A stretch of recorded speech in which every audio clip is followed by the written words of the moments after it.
Assalamualaikum warahmatullahi wabarakatuh. Baiklah, saya Aulia Aftana dengan NIM 21129023 dari seksi 21BB08. Di sini saya akan menjelaskan materi mengenai jenis-jenis badai dan topan serta dampaknya bagi kehidupan.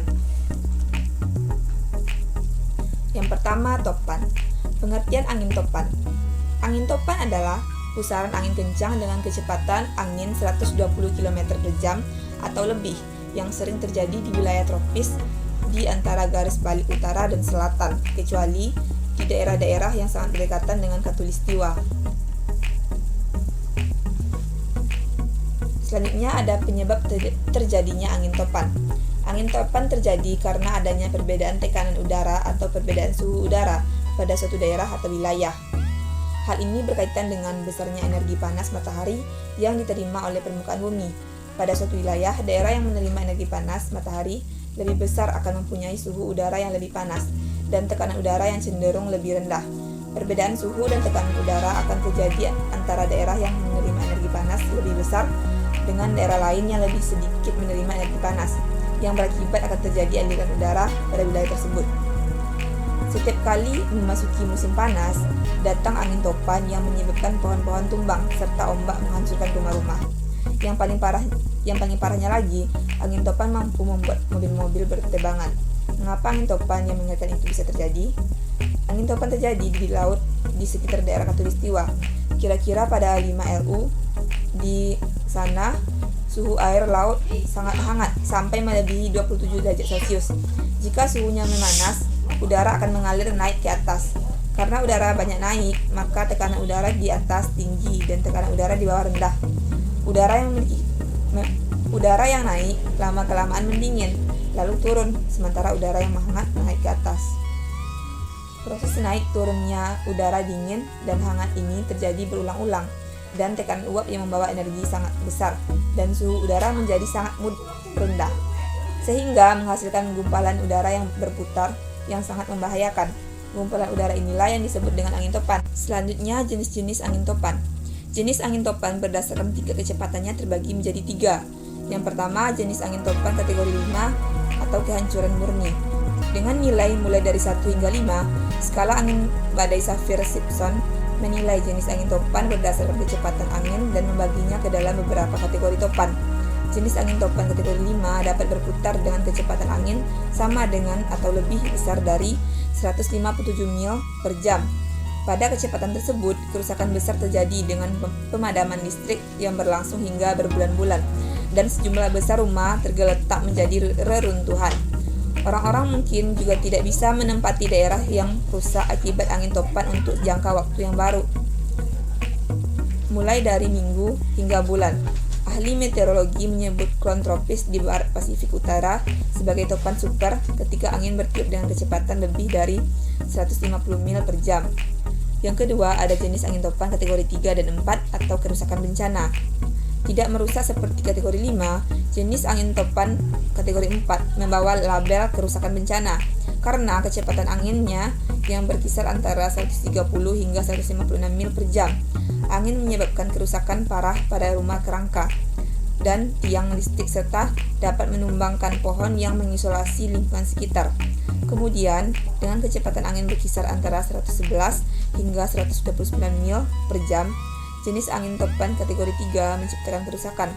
Daerah yang dilewati oleh angin topan jenis ini bisa kehilangan air dan listrik selama berhari-hari hingga berminggu-minggu. Yang ketiga, jenis angin topan kategori 1 dan 2 atau merusak. Jenis angin topan kategori 2 dapat menyebabkan kerusakan parah meskipun kecepatan anginnya hanya 96 hingga 110 mil per jam, lebih rendah daripada topan kategori 3. Saat kategori 2 menyerang, pohon dengan akar yang dangkal bisa patah dan pemadaman listrik dapat berlangsung dari hari hingga minggu. Di bagian bawah skala, ada jenis angin topan kategori 1 yang menyebabkan beberapa kerusakan. Kecepatan angin pada jenis angin topan ini berkisar dari 74 hingga 95 mil per jam.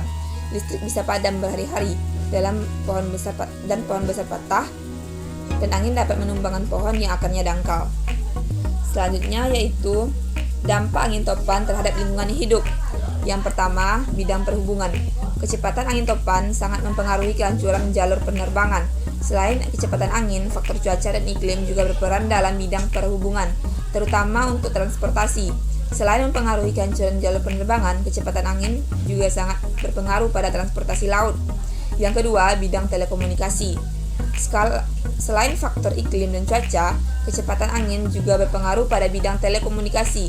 Kecepatan angin yang merupakan akibat dari proses yang terjadi di atmosfer atau lapisan udara bisa mempengaruhi lapisan ionosfer yang mengandung partikel-partikel ionosfer dan bermuatan listrik, di mana dengan adanya lapisan ionosfer ini kita bisa mendengar siaran radio atau menonton televisi. Yang ketiga, bidang pariwisata. Kecepatan angin, banyaknya cahaya matahari, cuaca cerah, serta udara yang sejuk, panas, atau kering sangat mempengaruhi pelaksanaan wisata, baik wisata darat maupun laut. Dengan cuaca dan iklim yang bersahabat serta kecepatan angin yang sedang, maka pelaksanaan wisata akan semakin dinikmati. Dan yang keempat ada bidang pertanian. Kecepatan angin yang ideal adalah 19 sampai 35 km per jam pada keadaan kecepatan angin yang tidak kencang. Serangga penyerbuk bisa lebih aktif membantu terjadinya persarian bunga. Sedangkan pada keadaan kecepatan angin yang kencang, kehadiran serangga penyerbuk menjadi berkurang, sehingga akan berpengaruh terhadap keberhasilan penangkaran benih.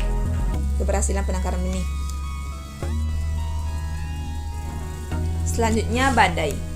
Badai adalah angin siklon tropis oleh para meteorolog, merupakan keadaan cuaca ekstrim yang dimulai dari hujan es dan badai salju hingga pasir dan debu. Badai berasal dari samudera yang hangat. Selanjutnya ada proses terjadinya badai. Sumber utama energi raksasa penggerak badai tropis berasal dari proses kondensasi, yakni mengembunnya kandungan uap air pada udara lembab yang bergerak naik ke ketinggian atmosfer yang dingin. Pada proses kondensasi, uap air akan melepas energi panas kandungannya. Energi panas yang dilepaskan oleh uap air akan terkumpul menjadi energi penggerak dari badai tropis. Selain udara lembab juga dipengaruhi unsur-unsur lain seperti lautan hangat, adanya gangguan cuaca, dan angin yang bergerak naik membawa udara lembab. Bila unsur-unsur tersebut berlangsung cukup lama, maka terjadilah angin kencang, gelombang laut tinggi, hujan deras, dan banjir yang mengikuti fenomena badai tropis. Selanjutnya, penyebab terjadinya badai. Penyebab badai adalah tingginya suhu permukaan laut, perubahan di dalam energi atmosfer mengakibatkan petir dan badai. Badai tropis ini berpusar dan bergerak dengan cepat mengelilingi suatu pusat yang sumbernya berada di daerah tropis. Pada saat terjadi angin ribut ini, tekanan udara sangat rendah disertai angin kencang dengan kecepatan bisa mencapai 250 km per jam. Hal ini bisa terjadi di Indonesia maupun negara-negara lain. Di dunia ada 3 tempat pusat badai, yakni Samudra Atlantik, Samudra Hindia, dan Samudra Pasifik. Selanjutnya ada jenis-jenis badai. Yang pertama, badai siklon tropis. Badai siklon tropis merupakan badai yang umum terjadi di wilayah yang beriklim tropis. Biasanya badai siklon tropis mempunyai ciri-ciri seperti tekanan permukaan rendah dari seluruh tekanan udara pada ketinggian permukaan air laut yang terukur. Selain itu, badai yang mempunyai ciri-ciri di mana inti badai sangat hangat karena uap yang naik ke atmosfer akan mengembun dan melepaskan panas. Badai ini juga mempunyai central dense of forest yang merupakan daerah menyerupai pita melingkar di sekitar inti yang padat akan awan, hujan, dan badai petir.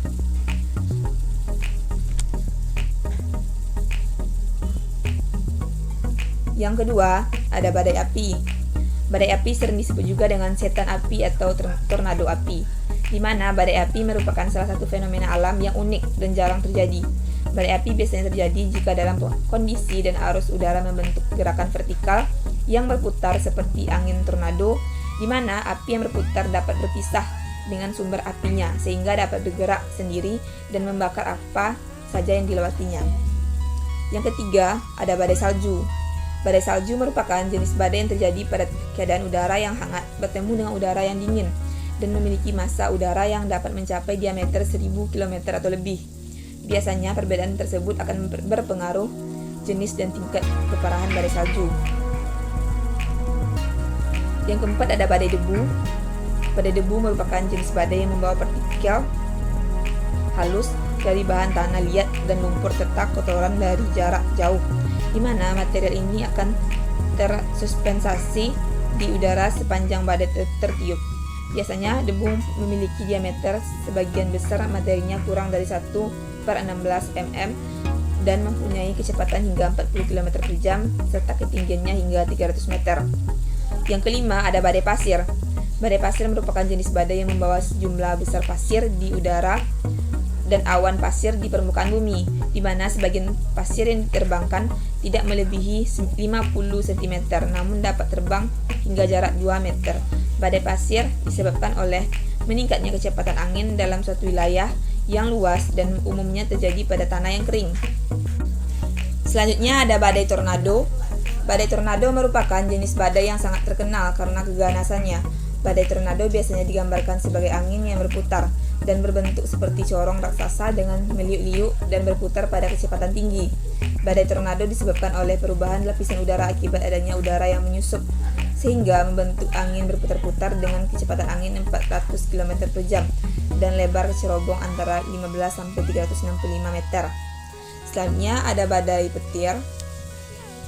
Badai petir sering disebut juga sebagai badai listrik, badai guntur atau badai yang merupakan jenis badai yang dapat dikenali dengan munculnya guntur dan petir.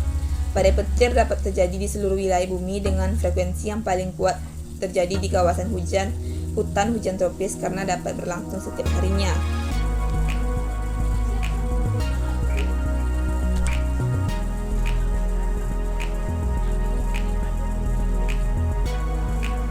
Yang kedelapan ada badai meteor. Badai meteor dikenal juga dengan hujan meteor, merupakan fenomena astronomi yang terjadi ketika sejumlah meteor terlihat terang bersinar di langit malam. Meteor umumnya terbentuk karena adanya serpihan benda luar angkasa yang bernama meteoroid memasuki bumi dengan kecepatan tinggi. Sedangkan badai meteor dapat terjadi ketika bumi melintas dekat dengan orbit dari komet yang melalui serpihannya. Selanjutnya ada badai magnetik. Badai magnetik dikenal juga dengan badai matahari yang terjadi di permukaan matahari dan menunjukkan aktivitas matahari yang dapat mempengaruhi aktivitas di bumi. Biasanya badai matahari akan mempengaruhi lapisan ionik dan gangguan pada penerima gelombang pendek di radio. Selanjutnya ada dampak badai pada masyarakat. Angin kencang asal jenis badai apapun dapat merusak atau menghancurkan tunggangan, bangunan, jembatan, serta benda-benda luar lainnya, mengganti puing-puing menjadi proyektil terbang yang mematikan. Di Amerika, perkumpulan topan utama yang terdiri berasal dari 21% dari seluruh topan tropis yang mendarat, namun menyumbang 83% dari semua kerusakan. Siklon tropis seringkali mematikan daya di puluhan atau ratusan ribu lebih orang, mencegah komunikasi penting serta mengganggu upaya penyelamatan. Jadi badai ini sangat berdampak pada kehidupan masyarakat.